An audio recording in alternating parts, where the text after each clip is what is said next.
How do you see what has happened, in the last 24 hours as far as the vice president, the former vice president is concerned? Till very recently, he was seen as, sometimes articulating the position which many thought of the government in terms of the, judicial activism and taking on the Supreme Court, which possibly they thought that, the government or the ministers cannot do. Hence, he was being utilized to do that. Suddenly, what happened? He went out of favors. The entire episode, not just of his resignation, but even the last 3 years of his term, has been quite unfortunate, actually, Ankit. He holds a constitutional post. It is the second highest post in the land. And you may come from a political party. After all, his predecessor, Venkaiah Naidu, was a BJP member, BJP leader, has been a minister in a BJP government.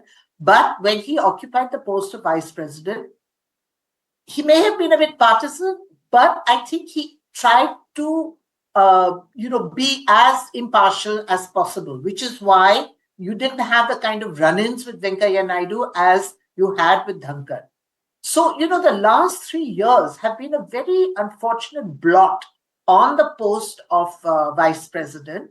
Because of the way Dhankhar has been so outspoken and waded into political controversies, which he shouldn't have been doing because that really is beyond his domain as a constitutional authority. And then the way he resigned, this is what happens to ministers in a government. He's not a minister. He's much more than a minister. He holds a constitutional post.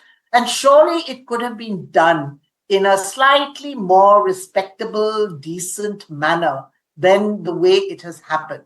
So, I think the fault lies on both sides, both with the government as well as with Mr. Dhankhar, because, somehow they have paid no attention to the propriety of the post and the propriety that the post demands.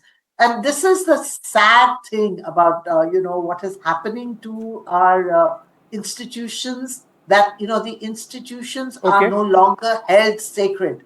And that's really not the way we should be.